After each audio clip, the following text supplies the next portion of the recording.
Hey everybody, welcome to another Q&A for the San Francisco Independent Film Festival 2024, SF Indie Fest 24. We have one of our filmmakers here from Melaleuca, the independent feature film Melaleuca. Hey, Jeremy, welcome. Hello, thanks for having me and happy to be here. Where are you calling in from? Winnipeg, Manitoba, up in Canada. So All right. Thanks for joining us. thank you So, very much. what is your role on this film? I am the director of the movie and one of the producers as well. Fantastic. So, what got us here today? What was the inspiration for this film? How did it come to be? How did it start? Years ago, my producing partner and the DOP of this movie, Gab Levesque, we were looking to make our second feature. We made a French feature, independent, in 2017. And yeah, we were looking for our next project, and Gab came across a script that Josh Benoit had written that was kind of interesting. It was kind of a contained piece. We thought, okay, that's interesting. We could maybe get the resources together to make that. And yeah, so we started talking to Josh, started working on the script, and So did Josh like hand you the script? Is Josh a co-worker, colleague, friend? Like, how did the script come into your hands? Gab and Josh had done a little bit of work together at that point, but we didn't know them too much. But that was kind of the genesis of us starting to work together. And Josh also ended up being one of the producers on the movie.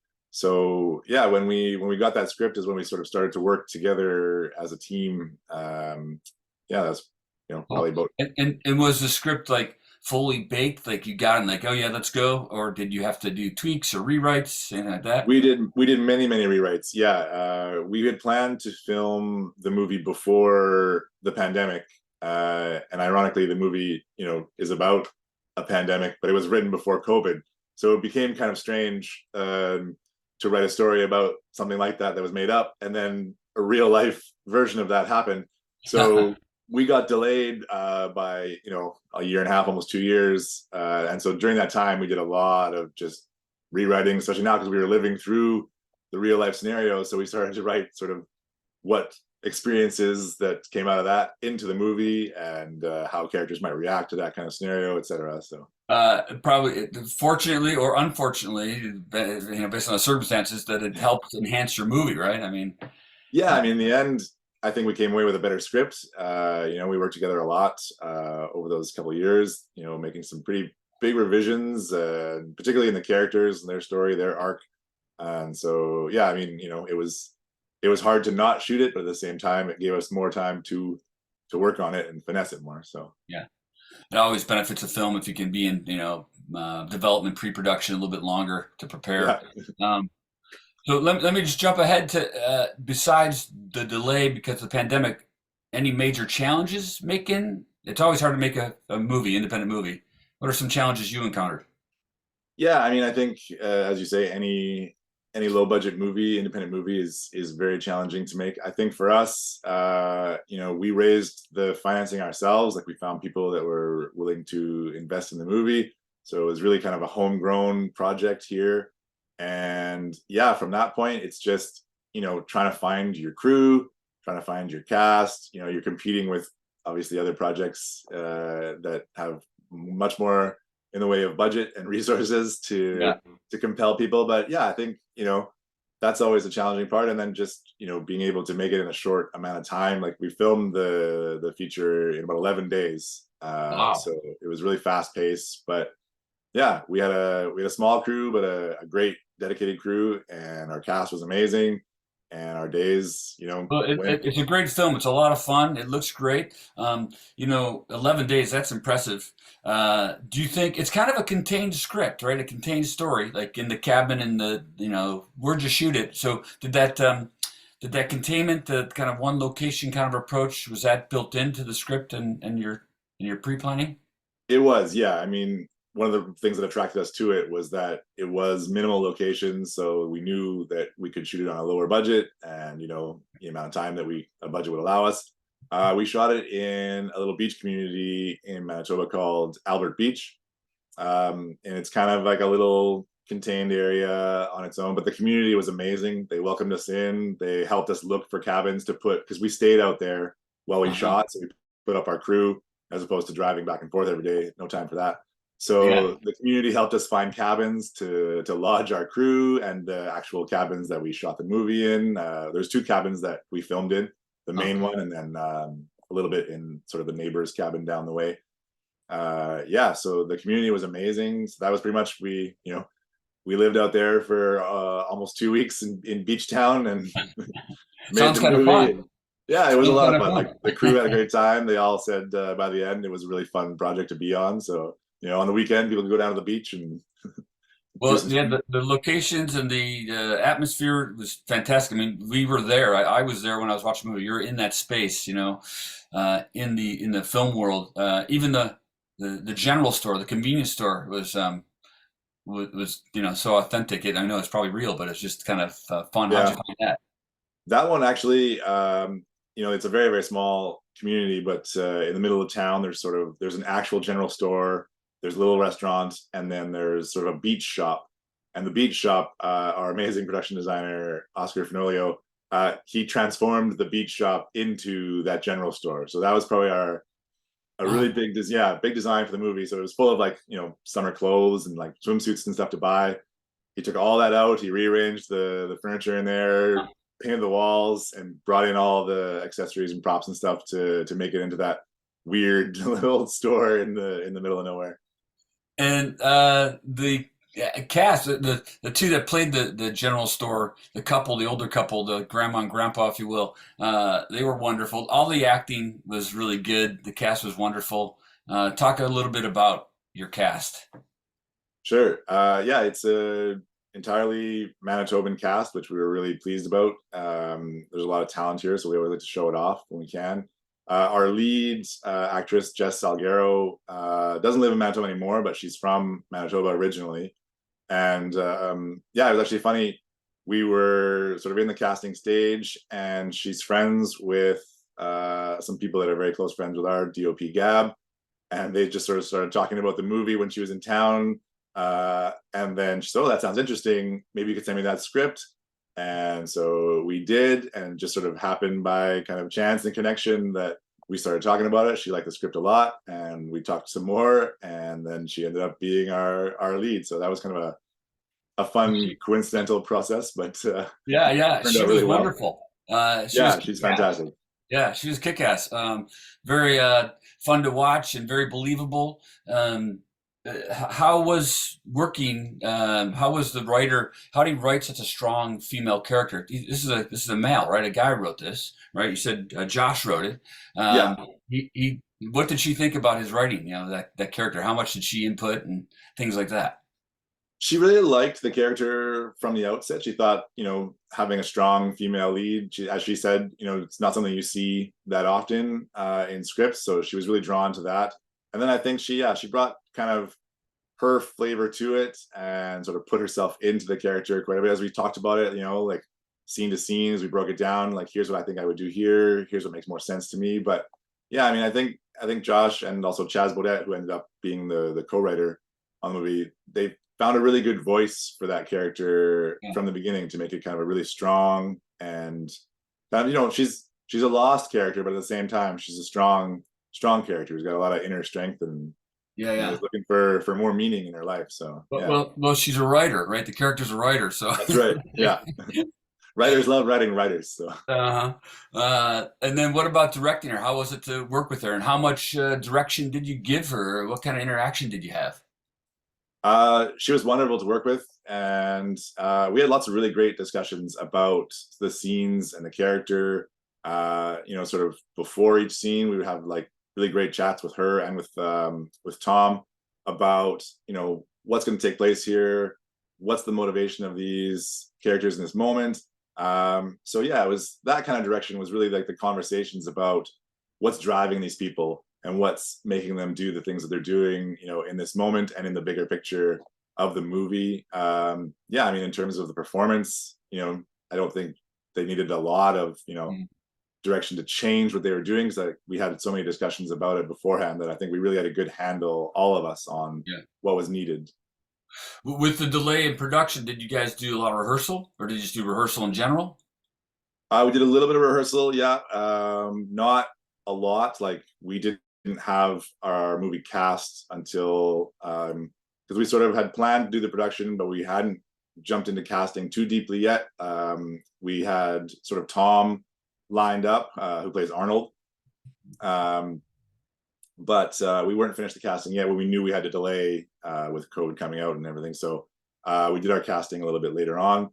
But yeah, we were able to bring Jess in a little bit early, so we had, not a ton, but Yeah. we afforded ourselves a few days of rehearsal, kind of cramming it in, intensive, full day, kind of going through the scenes. A lot of just like less sort of playing out the scene and more again just discussing kind of what the scenes mean and what the characters are kind of feeling and thinking in those moments. Yeah. And how did the other actor is Tom, right? He plays Arnold. Yeah, Tom plays Arnold. Um, Yeah. they had a wonderful little, interaction too. How are they together? They enjoy working with each other. They did, yeah. They had a really great time, and they seemed to hit it off kind of right away. Like when they met, we started just kind of hanging out a little bit, having some chats, which is really nice. And then we got into the rehearsals, and they had a really nice bond that seemed to develop really quickly. And then, because we're out in cabin country while we're filming, at the end of the day, they go hang out together, just chat a little bit, decompress. So it was nice because there's no other distractions All right. besides just here we are making this movie, so you can just kind of relax in the day. But they got to hang out a little bit more Yeah. and really kind of keep talking things You through know and that just could it could be dangerous, when you're on film sets or film shoots, where then you paired up with the wrong people and you're stuck out there. But luckily, right? yeah, Luckily, you guys absolutely, all got yeah. along. We were lucky, yeah. Everybody got along really well, and yeah, no drama in that sense. The drama was all on the Yeah, screen. drama is all on the screen, yeah, That's which is good. good. Nice. And so, it really has this kind of, apocalyptic zombie atmosphere, which I love. These, a little bit of, if I may, Walking Dead or some other, zombie movies, as well as just relevant to what happened in the world, the pandemic that took place. Do you have inspiration from any of those type of films, or were there any movies or other influences on your direction? um yeah, I mean, not so much zombie movies, I guess, like maybe in the sense of the eeriness of the potential end of the world. But I think more just that sense of isolation is what really sort of drilled into this movie. Hmm. And yeah, that, kind of being in a world where everything's kind of gone to crap. And, now you're sort of forced to reckon with where your place is in the world. So I think that's what really kind of drove the inspiration behind this movie. Yeah. Yeah, because it's really eerie. It's like you get a little bit of fear and dread. At least I do when I watch it. And like, I don't know if I want to go out into a cabin now after watching this, or walk in the woods, right? Which is usually a wonderful, beautiful, peaceful place. But now it's like go and be isolated. Yeah. I'm not sure. But yeah, what do you want audiences to like come away with when you watch this? It's kind of a nice release from current events.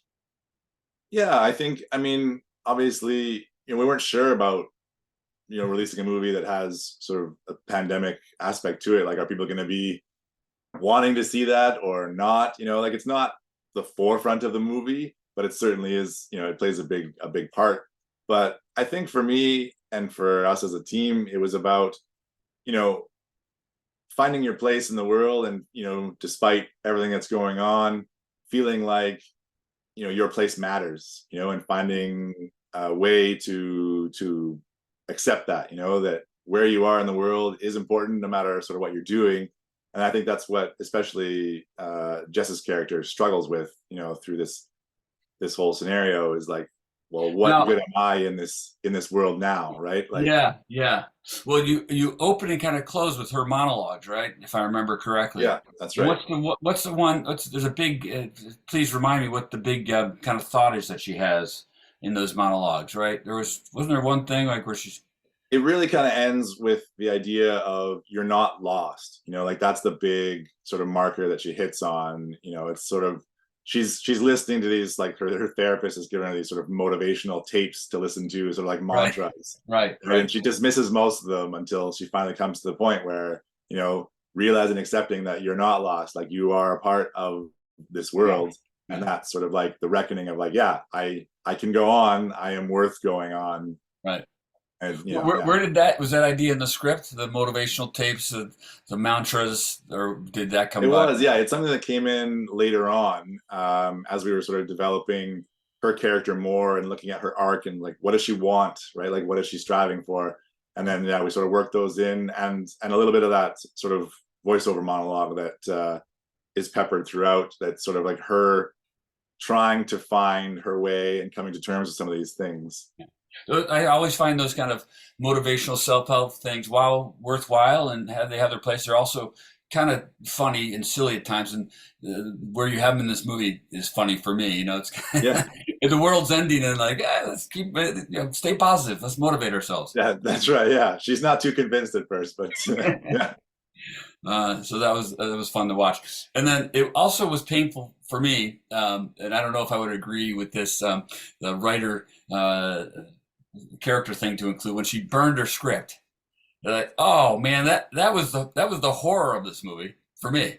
yeah, yeah, definitely. I mean, I think that's sort of her at her lowest end. Like, But all would a writer really do? I mean, that's so painful.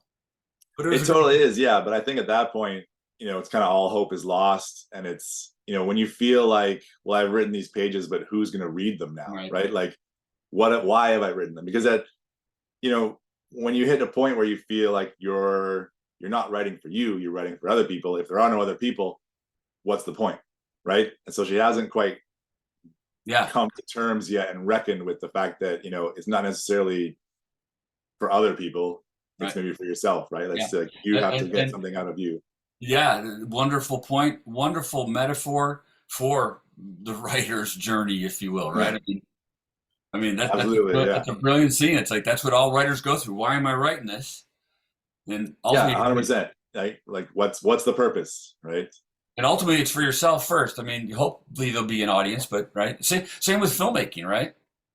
Absolutely, yeah. I mean, you can't, it's dangerous to try and make something for an imagined audience, right? Because then you're going to second guess everything, and you're going to think about, well, what would people like? Would they like this? Would they not like this? Right?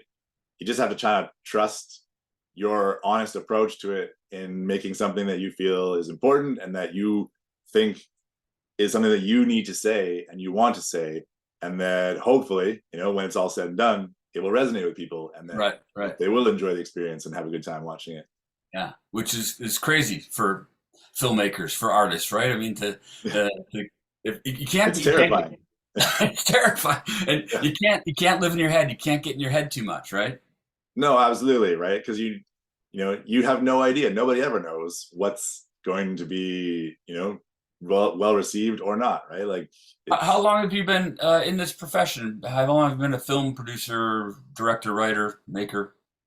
um in the industry. I've been working in it for almost 20 years now in different areas like post production and writing. I made some shorts and stuff, but yeah, I would say in the last sort of 10 years almost is when I've been more focused on features. So, like, we made our first feature in 2017, and we'd hope to make another one sooner, but Okay. can't predict the world stopping for 2 years.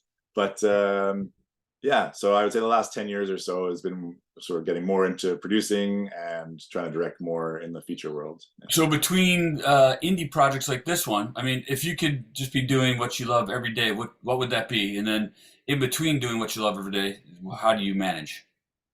Uh, yeah, I mean, the uh, top seat for me is always directing. I really love it. It's, getting a group of people together with a sort of collective goal and working towards that. I just find absolutely amazing, and telling stories on screen since I was a kid has always just been the thing that excites me. Right. In between indie projects to pay the bills, I work as an editor and a producer on other projects here in Winnipeg. So we're lucky that we have a pretty busy industry, like to keep us going most of the year. So Is there a strong little independent community up in Winnipeg? Yeah, definitely. Like there's a lot of people making their own sort of independent projects, and then we have other projects that come in to sort of to film here. So, Hmm. that keeps crews and stuff busy and learning, right, which is great. Yeah, And very cool. yeah, so So maybe one more question. Unless is there anything I haven't asked you that you wanted to share with audiences? um Thought I have one more question. no, I don't think so. I mean, nothing Uh, that pops into mind. yeah, yeah. So what is your favorite moment, either from the film or an anecdote from making the film? Or maybe both those questions. Do you have a favorite scene like, we realized this, or man, I didn't expect this. This is just a pleasure to watch, or an anecdote like you wouldn't believe how we got this shot or how hard this was to get this moment. um I guess, I mean, in terms of favorites, that scene that you mentioned, where she burns her manuscript, so that ended up being one take, or like a oneer. Mm, So, it's a long scene. I think it's almost 7 minutes of dialogue between the two characters, and we didn't plan that to be just a oneer, but we set up for our wide shot, and she came in, she did, we blocked it out where she'd walk here and there, come to the camera, move away from the camera, come back to the camera. And we watched that first take, and Gab, the DOP, and I just sort of quickly went over to each other, and we just both had the same thought, like, we don't want any other shots in this scene. Like, this is it. So, got it. we did it as many times as we needed to get it. And we talked to the actors, was like, this is all right. Like, this is so brilliant. It was so beautiful. Yeah, We don't want to cut. And they're right. like, okay, yeah, like, good, let's do it. Nice. So, we just filmed it until they got it, and then everybody was happy with it. And we're like, okay, like, but that moment, like, we watched that scene, it was just that it clicked, and we Yeah, just felt like, yeah, that's it. It has to be this, nice. because it was just so lovely. Yeah. And then any memorable moments like in production?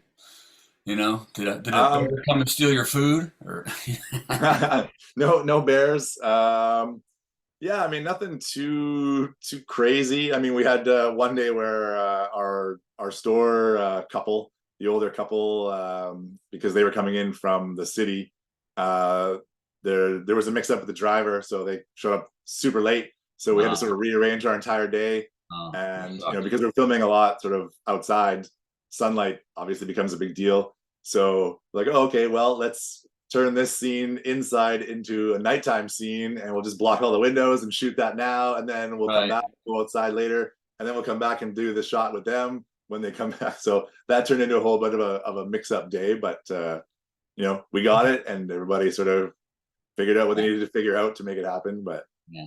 Well, we're glad you got it, and we're glad you made this film. Really enjoyed watching it. It was a fun film to uh, help me get through, or help audiences, move on from the pandemic, right uh, on, thank you so much. yeah.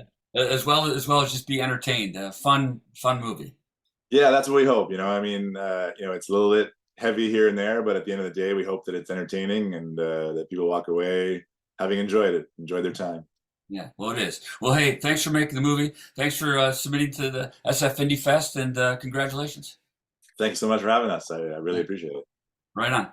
Well, that's all the time we have, folks. Thanks for watching another Q&A for SF Indie Fest. Thanks to Jeremy for joining us here with Melaleuca, and thanks for supporting indie films. Check out more at sfindie.com. All right, bye, Jeremy. Bye bye. Thank you. Oh, where's the stop recording?